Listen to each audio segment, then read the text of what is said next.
الرحیم والعصر ان الانسان لفی خسر الا الذین آمنوا وعملوا الصالحات وتواصوا بالحق وتواصوا بالصبر۔ بے شک انسان خسارے میں ہے، زمانے کی قسم، ما سوائے ان لوگوں کے جو ایمان لائے اور نیک اعمال کیے اور حق کی تلقین کی اور صبر کی نصیحت کی۔ ناظرین کرام، آج میں آپ کے ساتھ ایک انتہائی اہم موضوع پر گفتگو کرنا چاہتا ہوں،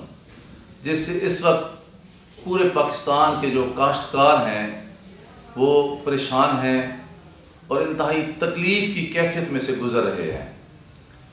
میرے سامنے کچھ فیکٹس اینڈ فگرز ہیں جو میں آپ کے سامنے رکھ دیتا ہوں، پھر آپ خود فیصلہ کر لیں کہ اس وقت کسان کس صورتحال سے دوچار ہے۔ ایک کاشتکار جو چھوٹا کاشتکار ہے، جس کی اپنی زمین نہیں ہے،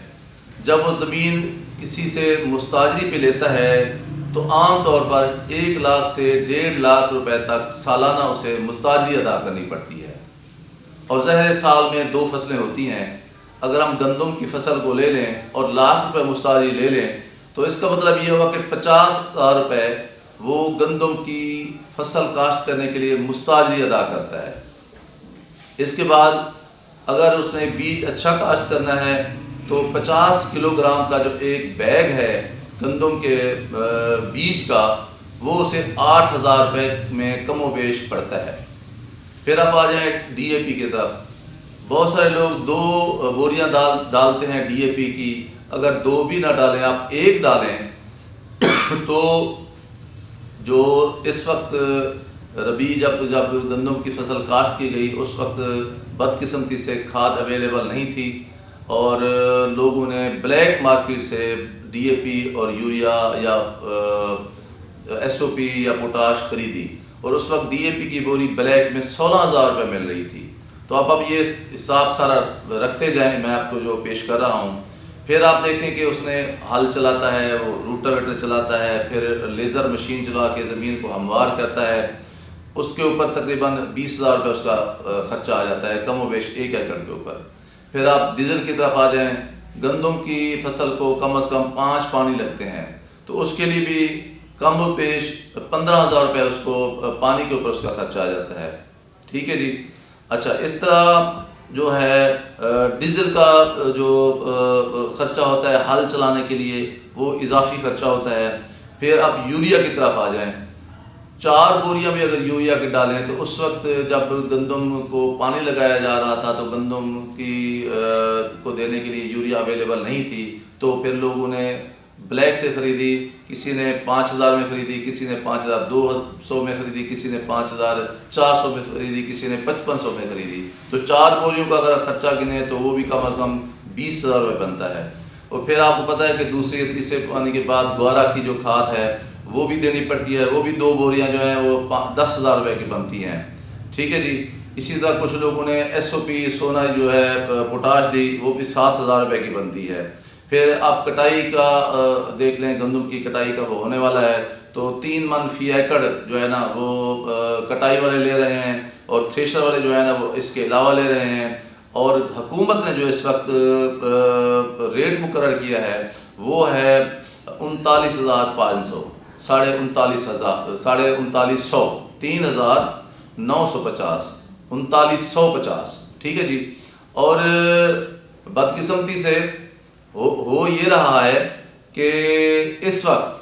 گندم جو ہے کوئی 2900 روپے خرید رہا ہے، کوئی 300 روپے خرید رہا ہے، کوئی 3100 روپے، اور زیادہ 3200 روپے خرید رہے ہیں۔ اس کی وجہ کیا ہے؟ اس کی وجہ یہ ہے کہ حکومت جو باردانہ فراہم کرتی ہے وہ کاشت کے رقبے کے تناسب سے دیا جاتا ہے۔ تو پچھلے سال یہ ہوا تھا کہ جو گندم جو باردانہ تھا وہ 40 ایکڑ کے حساب سے جو کاشتکار ہے اس کو باردانہ فراہم کیا گیا کہ 40 من اس کی پیداوار ہوگی فی ایکڑ۔ ٹھیک ہے جی۔ اسی حساب سے اس کو باردانہ فراہم کیا گیا، لیکن اس سال بدقسمتی سے 14 من فی ایکڑ کی پیداوار کے حساب سے باردانہ دیا جا رہا ہے۔ تو ظاہر ہے، اور یہ باردانہ بھی آپ ایک ایپ یا اپلیکیشن جو ہے نا وہ حکومت نے فراہم کی ہے، اس کے اوپر آپ جائیں اور اپنے آپ جو آپ کے جو فگرز ہیں، فیکٹس ہیں، آپ کی زمین کتنی ہے، اس میں مستاجری ہے یا اس کا خسرہ گرداوری کتنی ہے، وہ ڈالیں تو پھر آپ کو اسی حساب سے باردانہ ملے گا۔ ابھی تک باردانہ ملنا آج 15 تاریخ ہو گئی، یہ شروع نہیں ہوا۔ یہی وجہ ہے کہ کسان کو دونوں ہاتھوں سے لوٹا جا رہا ہے۔ کسان کے پاس اتنی علم، ہنر، فہم و فراست یا نالج نہیں ہے کہ وہ ایپ کے اوپر جا کر وہ اپنے جو فیکٹس ہیں، زمین کی ملکیت ہے، وہ ڈالے اور اس کو باردانہ اس کو ملے۔ پھر دوسرا یہ ہے کہ جن لوگوں کو اپنی زمین نہیں ہے، جنہوں نے مستاجر رکھی ہوئی ہے 1 ایکڑ یا 2 ایکڑ، ان کو تو باردانہ ویسے نہیں ملے گا۔ نتیجہ یہ ہوا ہے کہ 3,950 حکومت کا ریٹ ہے، لیکن کاشتکار کو 2,900 یا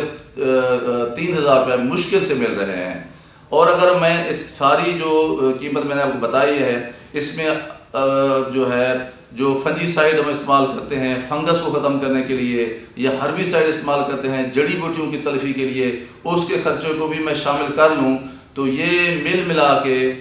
1,75,000 روپے خرچ آتا ہے 1 ایکڑ کے اوپر، 1,75,000۔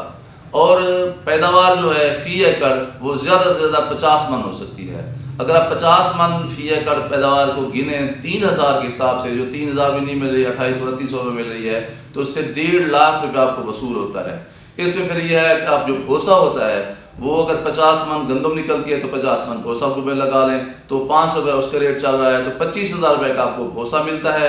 1.5 لاکھ کی آپ کو گندم وصول ہوتی ہے، تو 1,75,000 روپے آپ کو وصول ہوتے ہیں اگر آپ کی اوسط پیداوار 50 من ہے تو آپ نے 1.25 لاکھ روپے خرچ کیے ہیں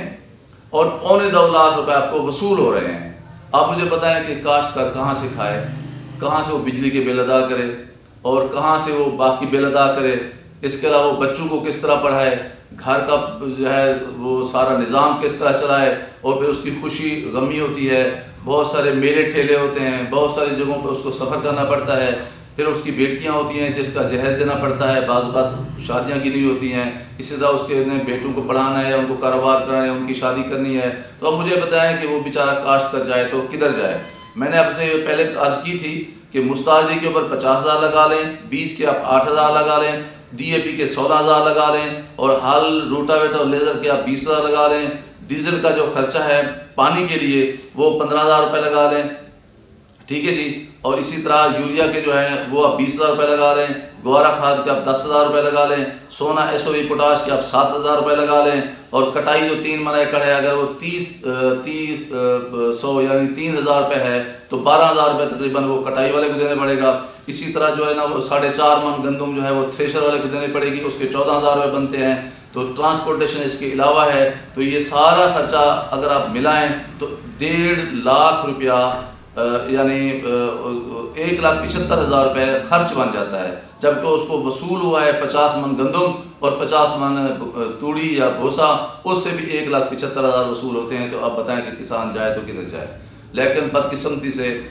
نہ تو حکومت پنجاب کو اس کا خیال ہے، نہ حکومت پاکستان کو اس کا خیال ہے، نہ صوبے اپنی ذمہ داری ادا کر رہے ہیں۔ حالانکہ 18ویں ترمیم کے بعد یہ تصور کر لیا گیا تھا، یقین کر لیا گیا تھا، کیونکہ وفاق جو ہے وہ اپنی آمدن میں سے جو اس کے پاس ٹیکس آتے ہیں یا باقی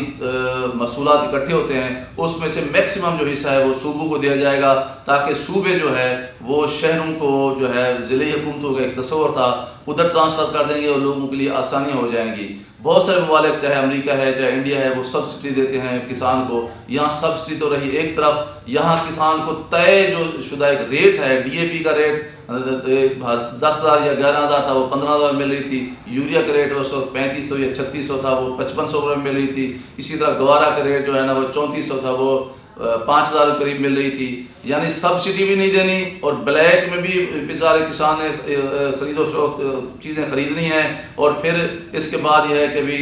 پاکستان اگر خود کفیل ہو جاتا ہے گندم میں تو پھر ہماری گندم پڑی ضائع ہو جاتی ہے، اور پھر ہم یہ کہتے ہیں کہ اب سیزن کے موسم میں جب ہماری گندم اپنی آ رہی ہے، حکومت پاکستان نے یہ فیصلہ کیا ہے بعض خبروں کے مطابق مبینہ طور پر کہ حکومت جو ہے وہ امپورٹ کرنے جا رہی ہے، گندم درآمد کرنے جا رہی ہے۔ بھئی پچھلے سال کی گندم ہمارے پاس بچی ہوئی ہے، اس سال کی گندم کے لیے آپ کے پاس باردانہ نہیں ہے، تو آپ امپورٹ کس لیے کر رہے ہیں؟ کیونکہ جو لوگ امپورٹ کرتے ہیں یا ایکسپورٹ کرتے ہیں انہیں بہت سارے پیسے ملتے ہیں اس مد میں، تو وہ ان کا تعلق جو ہے وہ ہماری انتظامی مشینری کے ساتھ ہوتا ہے. یہی وجہ ہے کہ کسان کا کوئی پرسان حال نہیں ہے, وہ بیچارہ مارا میرا پھر رہا ہے. آج کے کاشتکار کو یقین کریں جس ظلمت اور ناانصافی کا سامنا ہے, ماضی میں ہمیں کبھی نہیں دیکھا. میں حکومت پنجاب سے اور حکومت پاکستان سے گزارش کرتا ہوں کہ مہربانی کی جائے, کس کاشتکار کو 50 من فی ایکڑ کی گندم کی پیداوار کے مطابق باردانہ جو ہے فراہم کیا جائے, اور اس کی ساری جو پیداوار ہے گندم کی وہ خریدی جائے, اور اس کے لیے ہنگامی بنیادوں پر کام کیا جائے, تاکہ جو کاشتکار ہے جو 70-80% ہماری آبادی جو ہے وہ زراعت کے ساتھ منسلک ہے, اس کے دن پھر سکیں, اس کے لیے کوئی خوشی کی خبر آ سکے, اور اس کے لیے ماں واقعی ریاست جو ہے واقعی ماں کی طرح بن کر سوچے. یہی میں سمجھتا ہوں آج کا ایک بہت ہی اہم ترین ایشو ہے, برننگ ایشو ہے, جس پر باقی دوستوں کو بھی قلم اٹھانا چاہیے, بات چیت کرنی چاہیے. میں بھی بحیثیت ایک ذمہ دار شہری اس پر بات کر رہا ہوں. میں توقع رکھتا ہوں کہ متعلقہ جو انتظامیہ ہے, حکومت پاکستان ہے, حکومت پنجاب ہے, اس سلسلے میں فوری طور پر اقدامات اٹھائے گی. دوستوں آپ سے گزارش کہ میرے YouTube channel doctor Nazir Siddiqui کو سبسکرائب فرمائیں اور گھنٹی کے بٹن کو ضرور دبا دیا کریں تاکہ میرے تمام جو ویڈیوز ہیں آپ دوستوں کی خدمت میں پہنچ سکیں. بہت شکریہ. السلام علیکم ورحمۃ اللہ وبرکاتہ.